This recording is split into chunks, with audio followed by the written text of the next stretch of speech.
What can I say? I've known him for a long, long time, and it might overstep the line, but you just cannot get angry in the same way.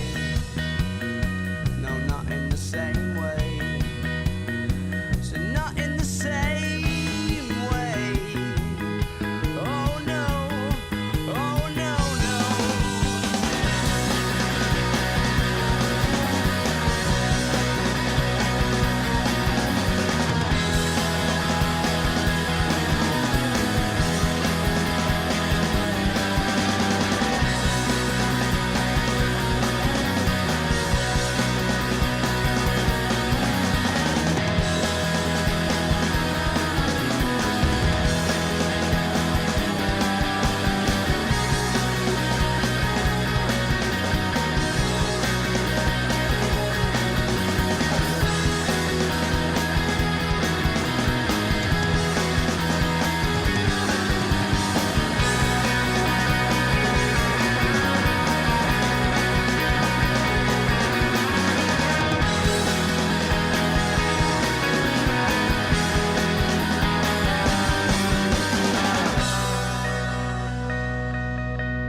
Welcome back, everybody, to another episode of Indy Reporter to 20-Minute Rundown. I am your host, the current voice, the current face of Indy Reporter, Steve Whitmer.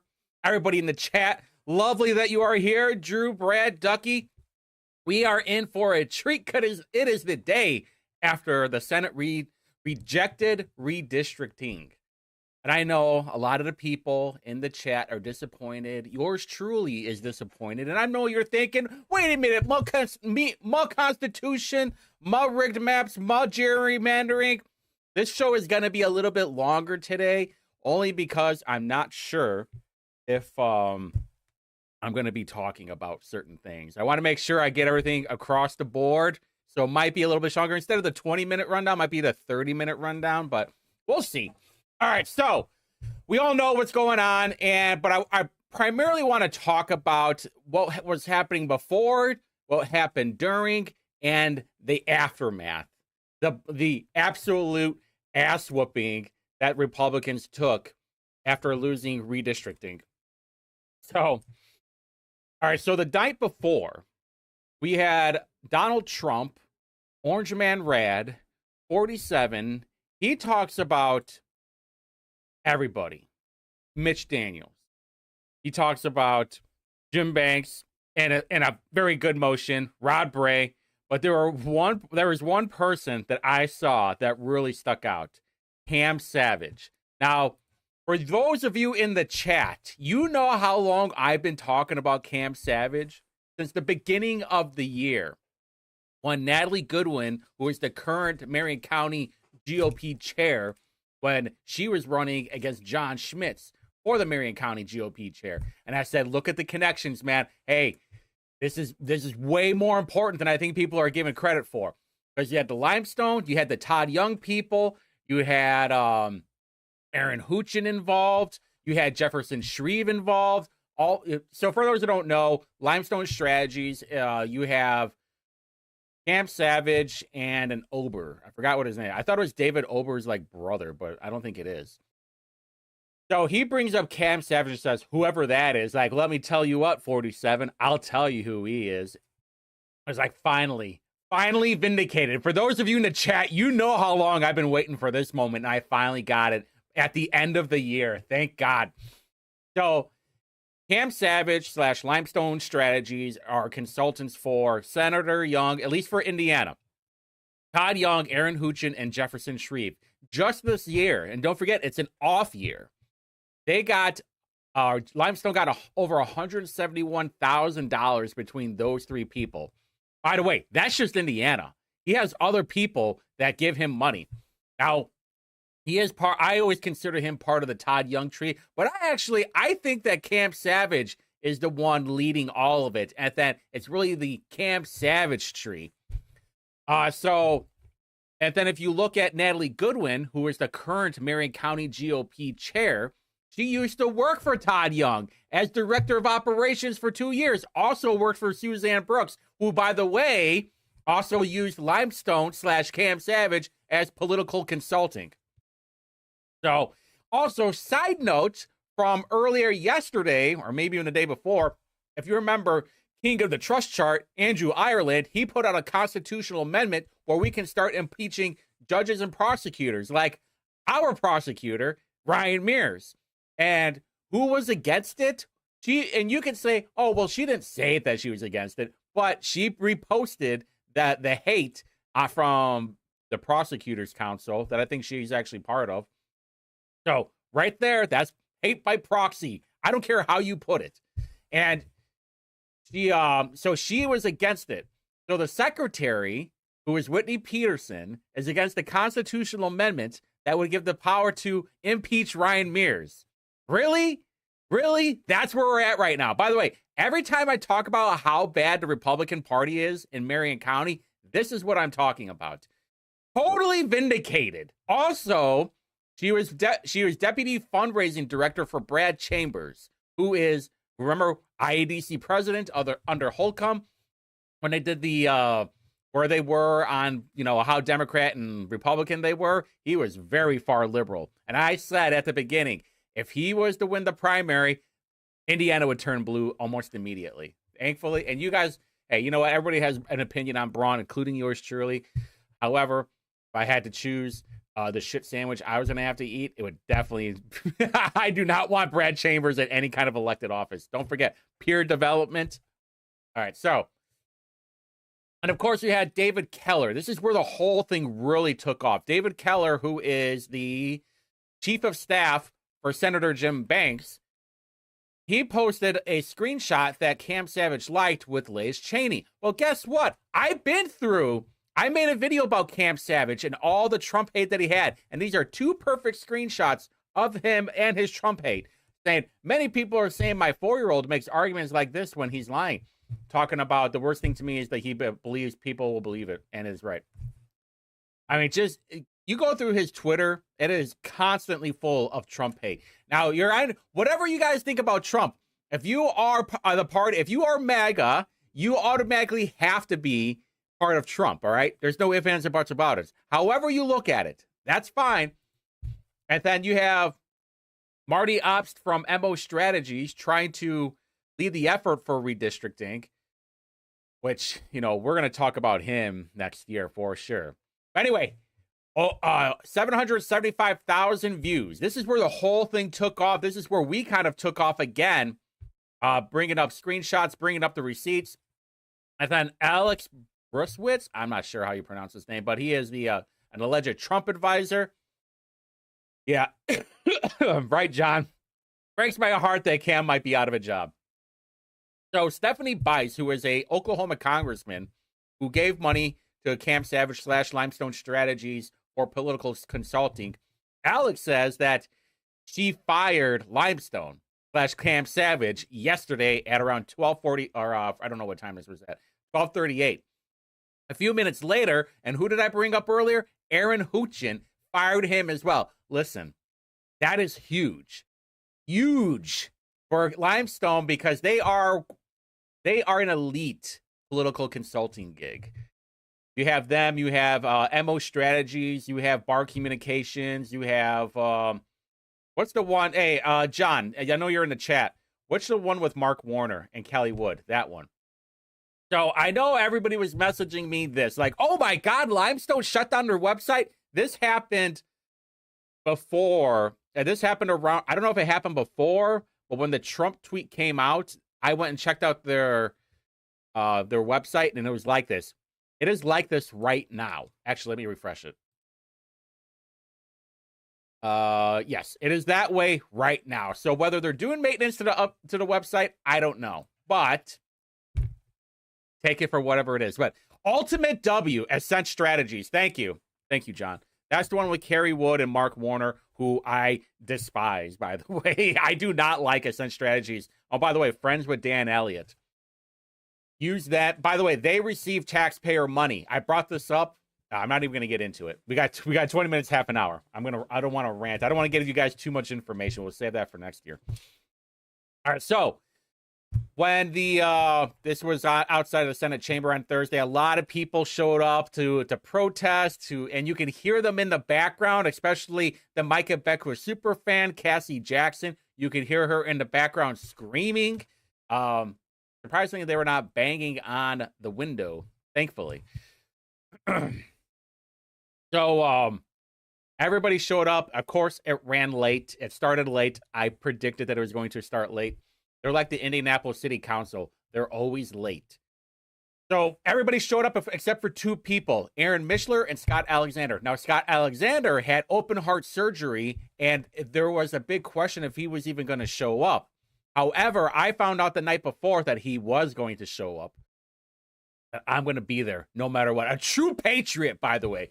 So Alexander shows up, but there's no Mishler, because if you remember, I could have brought this up, but somebody leaked out how he spends half of the year over in Florida, which totally explains that sweet, sweet tan of his, you know? I've always wondered how you have a year-round tan. I mean, he does have a nice head of lettuce, slicked back tan. He's also the chair of the Appropriations Committee, also the chair of the State Budget Committee, and also chair of the Medicaid Committee. So he is going to have a lot of money going towards his way. Now, when this tweet showed up, and I'm sure some people saw him like, wait a minute, he's there. Yeah, he didn't show up until later. Okay, I tweeted this up at 1:46, then 15 minutes later, Kayla Dwyer, she tweets us up at 2:01 saying, Mishler just walked in a chamber. That means we had a 50 spot. Everybody's there now. Now, during that time, J.D. Vance talks about Rod Bray, throwing him under the bus. Don Jr. talking about Indiana senators, talking about how, I don't know if it's this tweet, but he definitely talked about helping out people primary those who do not allow redistricting to happen. And then Lauren Ingram even chimes in too. Now, of course, Mike Young, this entire week, went up to the podium and gave a banger of a speech, even this one, once in a lifetime. We face a decision so controversial, it will make a difference in the future of our country. He went on a 13-minute tirade. This amazing speech needs to be put into the history books and for everybody to listen to, because this was a defining moment. Mike Young showed up. That is my senator, based Mike Young. As you can tell, I'm very excited because everybody else that I have for an elected official is a Democrat. So I was okay with redistricting because I despise Democrats in a way that is like illogical almost because of how much they have destroyed the city that I live in. So was it going to help anything? Probably not. Was it going to make Democrats cry? Absolutely, which I'm all about. All right, so Greg Good, for some reason, so he pretty much announces that he's going to be voting against it. If you remember, Greg Good was one of the very first senators that get a bomb threat or some kind of threat. And he had a town hall, which, by the way, I got kicked out of because of my media. But I don't understand it. I'm listening to this thing live, and he's like going on this whole tangent about how the constituents aren't for it because things in Indianapolis will line up with those in Wabash Valley. But he brought up, well, I'll just let you listen. You know, in the middle of last week, and in the midst of all of this drama that was going on the other chamber or the other side of the State House, something absolutely incredible happened a couple of miles away from the State House. Two great Hoosiers, Eli Lilly President Dave Ricks and Indiana University President Pamela Whitten, jointly announced a major clinical research collaboration of about $40 million to work directly with Hoosiers addressing Alzheimer's and oncology health threats. It was an incredible thing to witness. Now, did that not sound like a commercial, like a big pharma commercial? Very interesting. And by the way, Greg Good is the state director for Todd Young. He also talks about how great John Ford was. If you don't know who John Ford was, he was part of the spearhead to get carbon sequestration over in Wabash Valley, over in Vigo County. And then he stepped down to become president of Reliable Energy, and then he stepped down from there to become Office of Energy Development, I think, under the Brown administration, something like that. But then guess who took over his position over at Reliable Energy? Savannah Kernstein, who used to be the deputy campaign manager for Jefferson Shreve. You see how all this is getting connected now? This is why you guys are here, for all the information. Now, interesting enough, I'm listening to this, or I'm watching it actually, and then Greg Walker, who has been a hard no from the beginning, even started crying during the elections committee. He talks about, hey, there might be criminal problems. There might be, what did he say? He said that legislators will be fined or arrested for authoring or voting for HB 1032, which might be the craziest thing I've ever heard, but let's give it a listen. So you don't feel that this opens the potential for judicial review, but should that occur, would you anticipate that any of those who have been supporters or participants in, or those Supporters, by the way, in the legislative body who actually vote for this legislation would become at some point subject to criminal charges as a result of that participation? Yeah, can you believe that? Hey, if you vote yes on this bill, could you get criminal charges against you? Hey, as a legislator, Greg Walker, as a Republican, going up there and saying, if you vote on this bill, can you have criminal charges? And then he talks about getting civil charges too. I have never heard anything so crazy in my life. Not live anyway. And oh my God, my phone was blowing up. WTF. What is going on here? What is he talking about? Like, hey, I don't know. I'm just clipping it right now. I don't know where you're coming from with that at all. I would say no. Yeah, I mean, I don't understand that logic at all, Senator Walker. Yeah, but I believe someone messaged me like, dude, that's called legislative immunity. I never looked it up, by the way, but I'm going off their word because I kind of trust them. All right, so then that didn't make any sense. Liz Brown, though, while she was talking, she was talking about Democrats and the border and a few other things, and then you had two people start yelling at her. That's why the Democrats are voting against defense spending. Will you please That's why the Democrats are.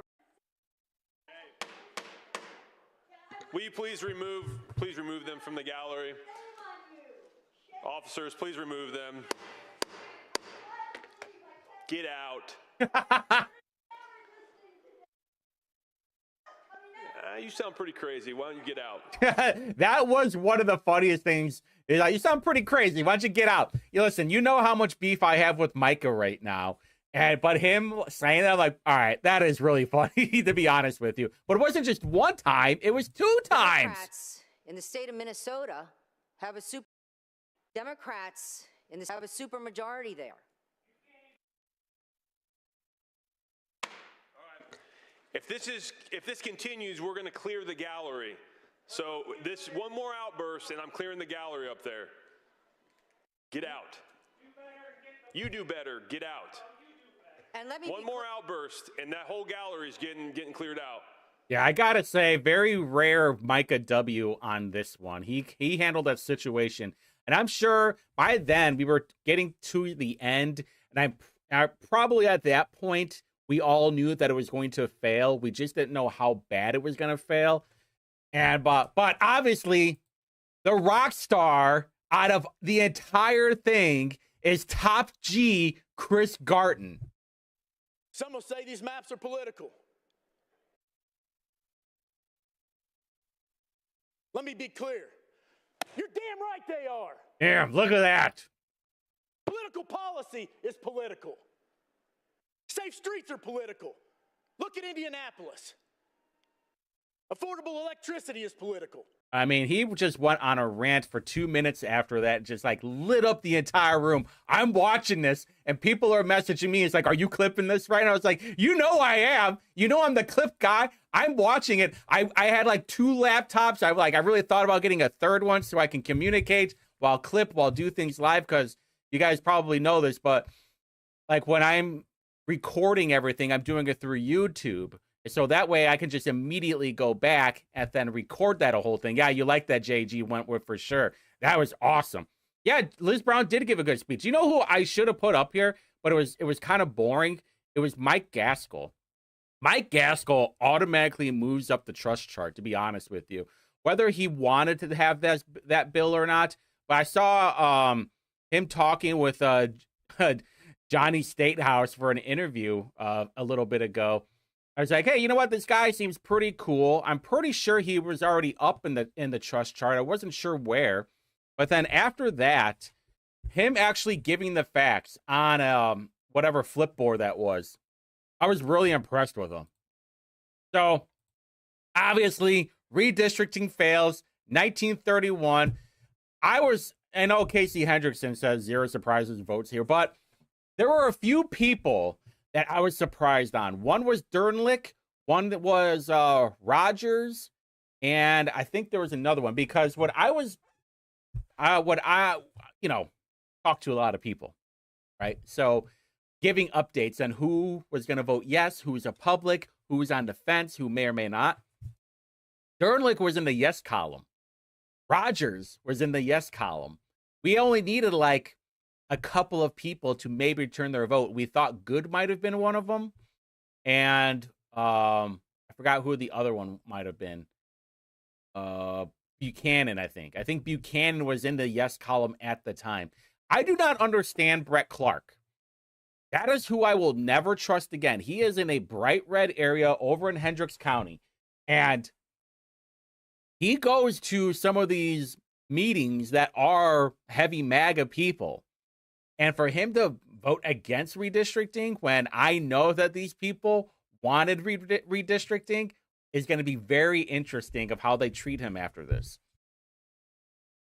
So I wanted to compare where everybody was in this trust chart. I think, Rogers moves down a spot. Everybody who voted against it automatically moves down a spot. So this entire column, Carrasco will remain in 4B. But everybody else will remain where they are. Gary Bine might. Garten, obviously, Garten will move into the 3 position, depending how the rest of the session goes. All right, so after that, the blowback that happened was very interesting.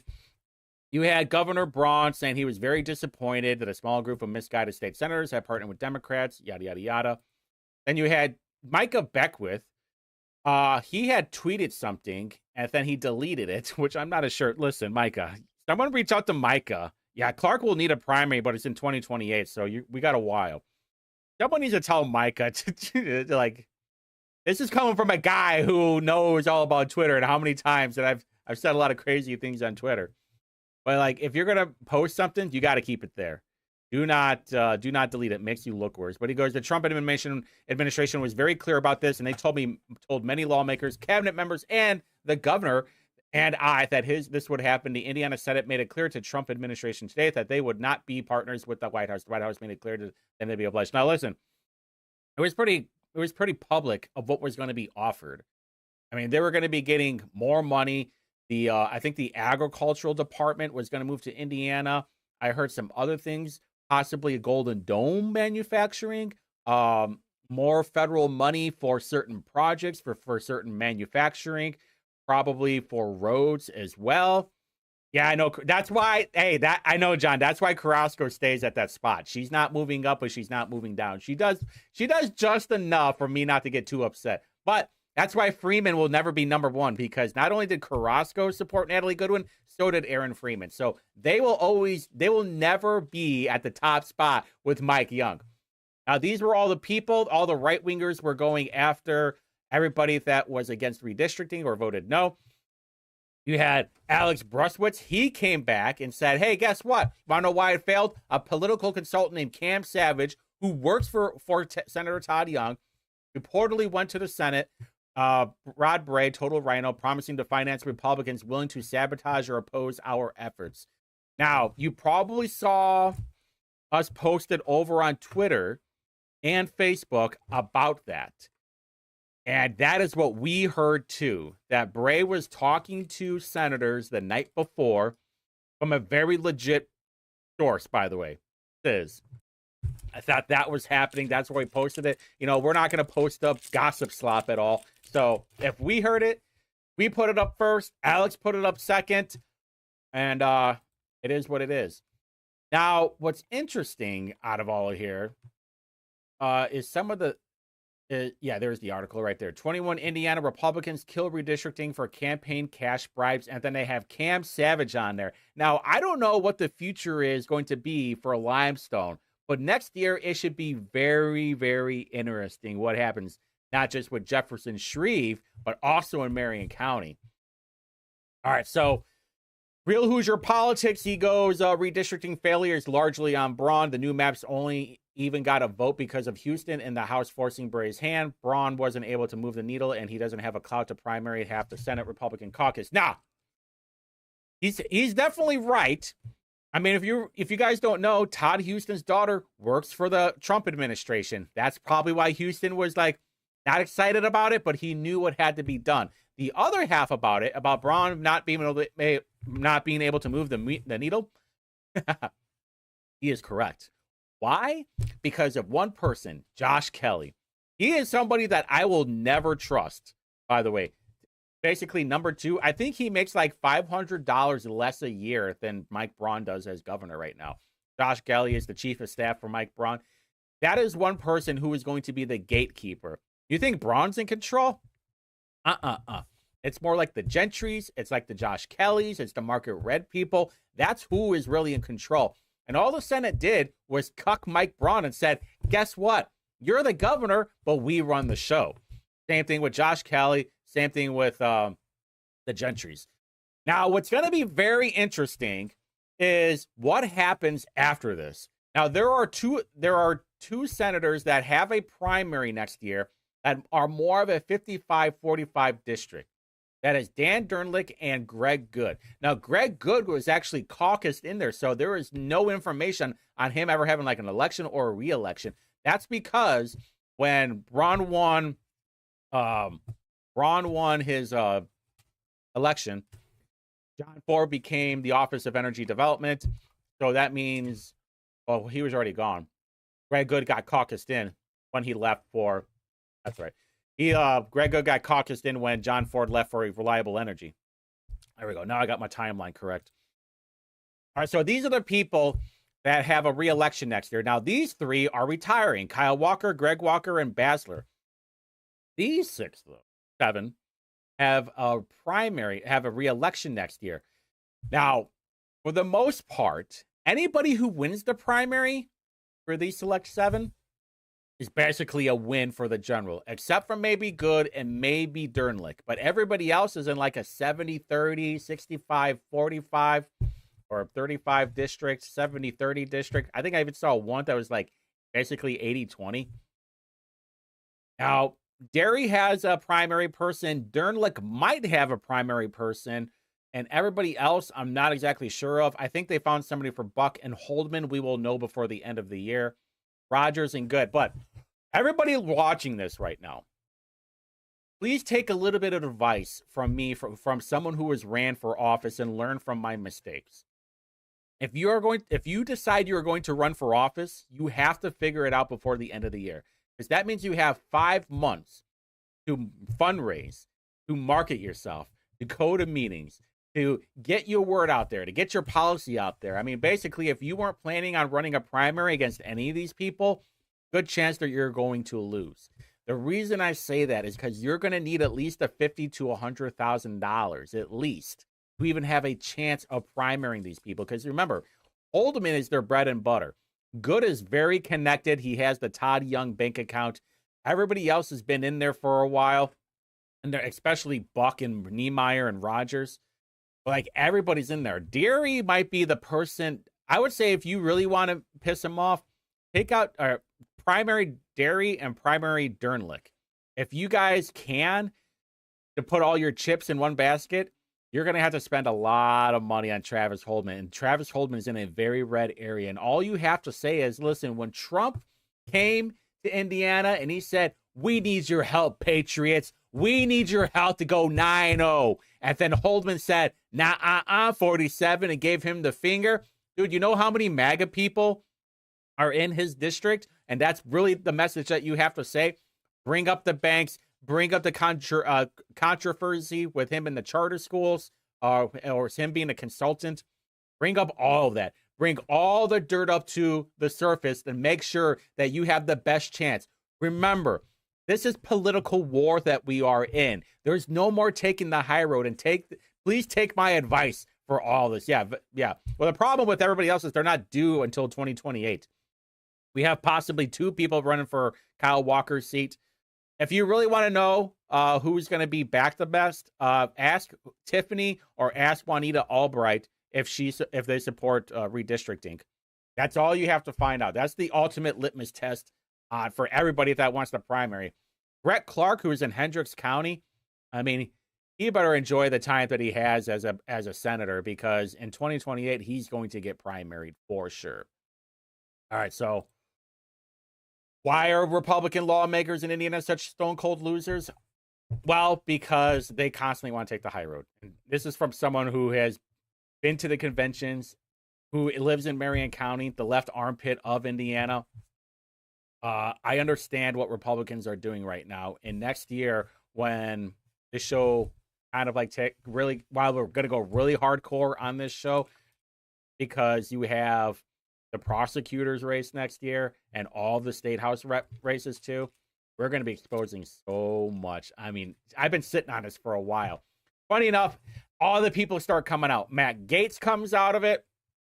Jean Leising actually came out with a statement, which was really funny because she came out with a statement today. She goes, mid-cycle congressional redistricting in Indiana failed on the Senate floor today. Listen, it was last night. It was yesterday, not today. And then Mitch Daniels is taking a lap too. We knew that it was the Mitch Daniels and the Mike Pence people and even the Ballard people that were against redistricting. So, of course, he's going to take it.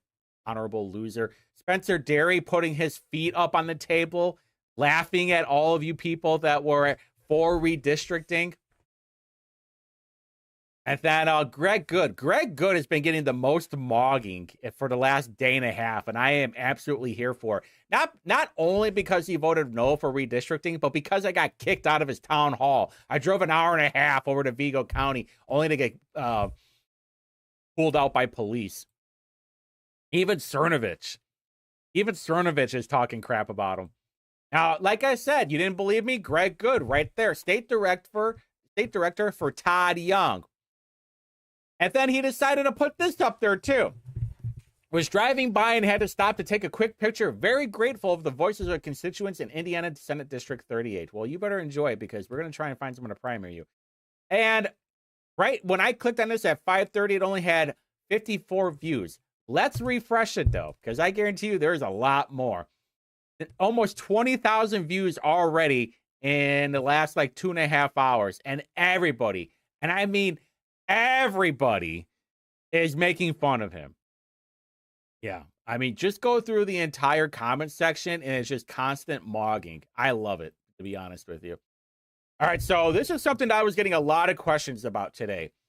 From Indy Spanglish, Jerry Lopez, he reposted this saying, holy cow, it's been reported that Indiana Republicans secretly went behind President Trump's back and struck a deal with Maryland Democrats and Governor Westmore to freeze both states' redistricting, saving 2 Indiana Dem seats in exchange for Maryland keeping it 1 GOP seat. Now, what's interesting is that all right, cool. I don't have any information to go off of, though. Am I going to look at the FEC reports? Am I going to look at campaign reports? Am I going to look at what does Indiana and Maryland have in common? Do have IU stuff, big pharma stuff, manufacturing stuff? I don't know. I don't know how that is even possible.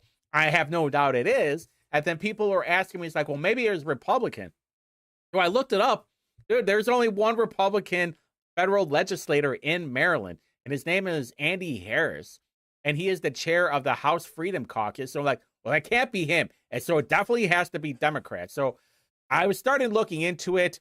And then Adam Wren, he makes a post saying a spokesperson for Bray and Ferguson, who is Bill Ferguson, who is the Senate president over there in Maryland, said the two did not have a non-redistricting pact, but they were certainly comparing notes. Really? Comparing notes? Are you kidding me right now? Yeah, I'm sure there was more than comparing notes, but so I'm like, okay. Now, how did Bill Ferguson feel about redistricting? By the way, Bill Ferguson is a Democrat. Come to find out, he didn't want redistricting either, mostly because it might get challenged in the courts. And it's like, we got better things to do. I thought that was interesting, too, because the original theory was, hey, you know what? We're going to make a compromise. We're going to be basically even on this thing, because I think they only had, I think that they were what, like 8-1 or something. And then we are 7-2. They said, hey, if you don't do it, I won't do it. And so Bill, that was the theory, by the way. So, yeah, looks like it might be pretty much confirmed. All right. So I did want to bring up one more thing before I get into the last part of this. And that was this bill, preservation of election material. Now, if you follow me on the Tuesday show, I brought this up real briefly, but then I found out why this bill was important. So there was an alleged voter fraud case from the 2020 election. The problem is there isn't a physical poll book anywhere that would prove someone voted more than once in that election. This is what we heard. A woman who registered to vote, got married, registered again with her married name. She did not identify her maiden name on the second registration. She had 2 active voter registrations and voted with both names using passport for one and her driver's license for the other. They are only required to keep election-related materials for 22 months. So the statute of limitation, though, is 5 years. So some election law violations are hard to identify, so we should keep all election materials to match statute of limitations. This is actually a good argument why you should not be able to have be able to use a passport to vote, because your address isn't even there. And there is a perfect case study why you should have a passport to vote. So hopefully it gets heard over in the elections committee on the Senate side. And, I just want to throw this one out there real quick. Fisher King posted this a few days ago. I think Catholic Frequency. He really doesn't have congressional majority. MAGA and the GOP are 2 different parties. And I think this is something that is totally underrated, an underrated comment. And I think this is, Fisher King says, I think this is true. GOP congressional majority is a mirage. Probably 50% are eager to get back to normal, meaning raid the Treasury for pointless military options, give tax loopholes for vested interest, open the border to lower wages. So they want to lose the midterms. Yeah, this is exactly how I feel as well. That's why Republicans are going to get completely demolished next year during the midterms, because frankly, you have a bunch of liberal Republicans that just, hey, you know what? I'm in here, but I want to give tax loopholes to my donors. I want to help out the people that got me into office, because that's really my role. So I had 2 more things. Oh, that was it. All right, one last thing. Why am I kind of doing this? I explained it on Monday, and then I lost the stream. So part of the reason why I am doing this is because in reality, putting yourself out there in public for everybody to watch is sort of a dangerous thing, especially when you're talking about the news, because you're going to get a whole bunch of haters. You're going to people doxing you. You're going to be putting, people are going to be putting all your information out there. And, for some people, it's hard, for someone who's had my information put out there, which is fine. I mean, it's all public anyway, so I don't care. But for other people, it is a scare tactic. So the whole point of Indy Reporter was to what? Report on what people are not reporting, but it's also very important. Look how many things that we have done this year. We haven't even been around for a full year. We got to talk about Sherfick. We got the rules changed from our video that went viral, not our video, but reposted video that went viral, over 2 million views on it. And then the Indiana Fair changed their rules. We talked about Diego. We talked about Raju. We talk about all these things, but now that Twitter has changed their algorithm, we are trying to fight back on it. Not only that, But do you remember during the summer when yours truly, as the voice of Indy reporter, was on WIBC? You know why I am not on there anymore? Because I am blacklisted, like actually blacklisted. There is not a single WIBC host that is allowed to have me on their show. I found this out a few weeks ago, totally confirmed. People in the chat know about it too. I am not allowed to be on WIBC at all anymore. Blame the executives for that, by the way. And why? Because, well, blame the executives, but also because I gave out way too much information on something. Go back to that last show that I was talking to, especially like the last 10 minutes of it, and listen to what I am talking about. I was way too over the target, and that's why I was kicked off and not being able to go there anymore. And, you know, obviously being a radio station, you have to make sure that you are making money. So if you ever affect the money, you know that they do not want you on there. Wink, wink, nod, nod, if you know what I'm talking about.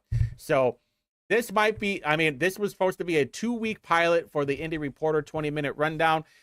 I think I did an okay job. There's going to be some things that I got to work on with the media and everything, and spreading it out, because I'd like to be on Twitter and Facebook and not just YouTube. So I have to figure out that part, because I know once it starts taking off, when session starts going, it's going to be really good. Yeah, yeah, full stop for sure.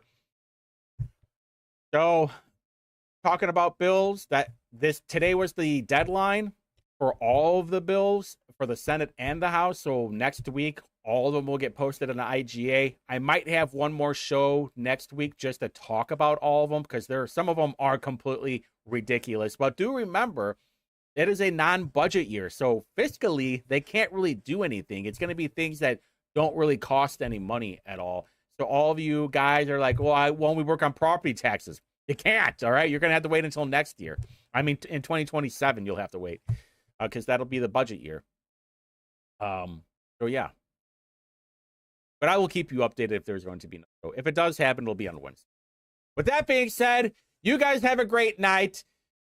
Thank you for